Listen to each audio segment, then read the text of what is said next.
Mulheres fazendo parte de exércitos não é nenhuma novidade, mas um exército composto pura e simplesmente por mulheres, de certeza que é. Habituadas a serem treinadas desde a infância e submetidas a treinamentos rigorosos, as guerreiras de Dahomey eram mulheres fortes, velozes e de muita boa mira. As guerreiras de Dahomey eram tão poderosas e respeitadas que quando andavam pelas ruas, os homens comuns sentiam-se obrigados a dar um passo para trás e abrir caminho para que elas pudessem passar, e desviavam o olhar para os lados, porque não podiam olhar diretamente para elas. E então, malta, aqui quem fala é o Souza Madorga, e sejam todos bem-vindos a mais um vídeo deste canal maravilhoso.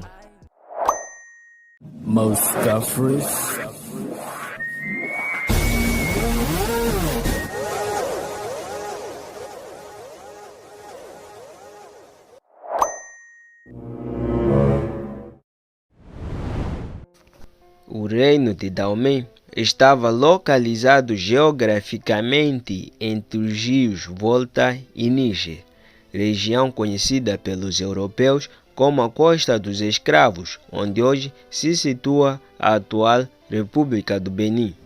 O processo de formação do reino de Dahomey foi marcado por intensas migrações de povos vizinhos.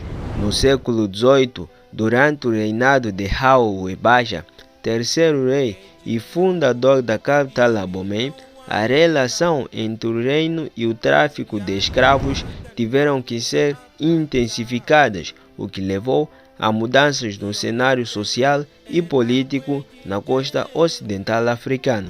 Com o fortalecimento das instituições políticas de Dahomey, intensificaram-se também as ações militares expansionistas contra outros reinos, o que significaria mais guerras, perdas e mortes, o que mais tarde teria resultado na criação de um exército de guerreiras feminino para aumentar o contingente militar.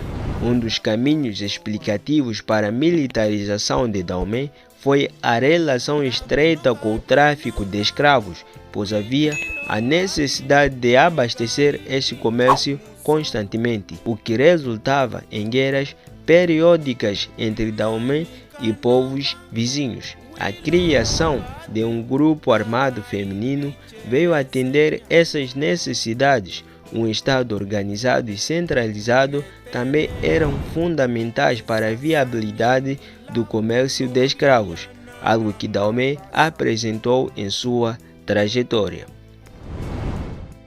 Constam nos primeiros registros que datam a existência das guerreiras de Dahomey que elas teriam surgido por volta do século XVIII, entre 1645 e 1685, durante o reinado de Hao Webaja.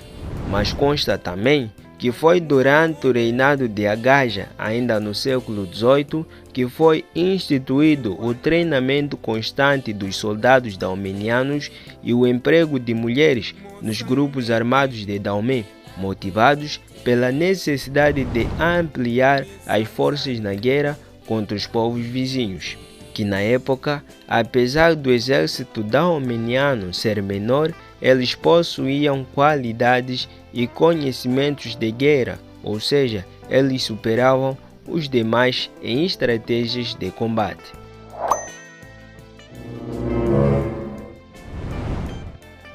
As mulheres treinadas para serem guardiãs do rei de Dahomey originalmente eram conhecidas por Aossi, esposas do rei na língua Fon, ou Minos, nossas mães, ou até mesmo guerreiras Fon. Os Fon são na verdade um dos principais grupos étnicos da África Ocidental, ao sul do Benin e do Togo. Possuem como característica o uso da língua Fon e ainda a prática do voodoo. Além de criar leis, desenvolver a cultura política, a religião e a administração, o rei Webaja criou o exército de Dahomey, que no seu auge chegou a ter cerca de 4.000 a 6.000 mulheres guerreiras. apelidadas de Amazonas de Daomé pelos europeus devido às suas semelhanças com os guerreiros da mitologia grega. Inicialmente eram recrutadas apenas as esposas dos senhores da casa real, as Aos, e depois passaram a ser recrutadas as filhas, as esposas dos escravos, dos homens livres e dos soldados, e as caçadoras de elefante, que por sinal tinham a admiração do rei devido às suas habilidades de caça. E elas eram treinadas pelo filho do rei, o Agaja, o responsável por transformar essas mulheres em temíveis guerreiras. E com o passar do tempo, o modelo de recrutamento foi substituído por outro, onde as últimas mulheres recrutadas e que passaram a fazer parte do exército até o seu desaparecimento passavam a ser recrutadas desde os seus 8 anos de idade. Por outra, as mulheres tinham que ser recrutadas virgens, o clítoris era retirado e elas não podiam se casar ou serem tocadas por outros homens, além do rei. E quem ousasse tocá-las era morto, pois elas já estavam casadas com o rei. Guerreiras fanáticas por batalhas, onde o seu símbolo de batalha era cortar fora a cabeça do inimigo e levar até o seu rei. Para o rei, possuir a cabeça de um monarca de um reino conquistado era como um troféu de sua vitória. E ainda há escritos que relatam que as guerreiras de Daomé dançavam enquanto assassinavam seus inimigos e degolavam as suas cabeças. Diga-se de passagem que essas mulheres eram 2 vezes mais resistentes que os homens no campo de batalha. Elas nunca recuavam a menos que o rei desse a ordem. Caso contrário, lutavam até o fim, isso devido ao seu rigoroso e intenso treinamento.